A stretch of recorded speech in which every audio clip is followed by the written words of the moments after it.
Il caro materiali ha messo in forte difficoltà il nostro settore, soprattutto in questi ultimi periodi, quindi i primi mesi dell'anno 2022, un po' per una situazione geopolitica, un po' per molti altri motivi che tutti voi sapete.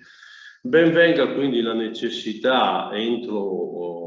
stato dato come termine ultimo il 31 luglio, per riqualificare tutti quelli che sono i preziari regionali, che nel caso in cui non venissero adeguati con un aumento, si parla del 20% sui prezzi del 2021, ne provvederà direttamente il Ministero delle Infrastrutture. E quindi questo è qualcosa di positivo per il nostro settore, perché ci dà l'opportunità perlomeno di concorrere a quegli appalti che saranno rivisti nei loro prezzi. Anche il nostro prezzario regionale, come ha detto l'assessore, verrà riqualificato ed uscirà nella prima quindicina entro metà maggio, e quindi ben venga. C'è una bozza anche di decreto dove si parla di uno stanziamento di 3 miliardi per il 22 a ristoro proprio di questi prezzi, che poi verrà ridotto a 2 miliardi e mezzo per il 23 e ad 1 miliardo e mezzo per quello che sarà il 2024, un altro 1 miliardo e mezzo per il 2025 e altri altrettanti per il 2026. E questo è importante perché poter lavorare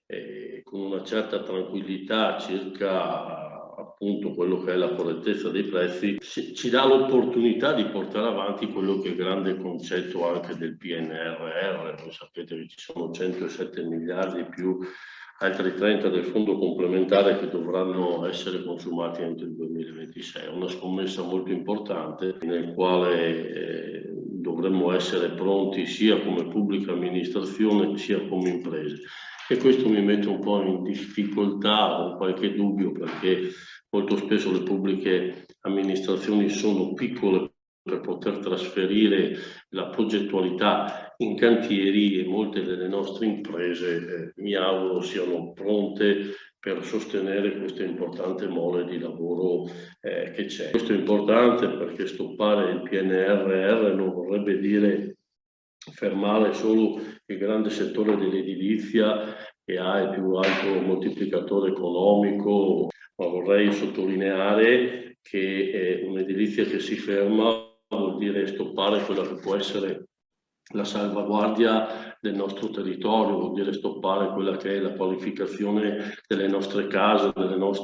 nostri ospedali, delle nostre città, e quindi fermare quel progresso che è anche attrazione, che è anche turismo, di cui il Veneto oltretutto è regione primaria a livello nazionale. Quindi mi auguro che ci siano complementazioni, simbiosi tra pubblica amministrazione, politica e imprese, affinché questo processo possa essere effettivamente trasferito nei cantieri.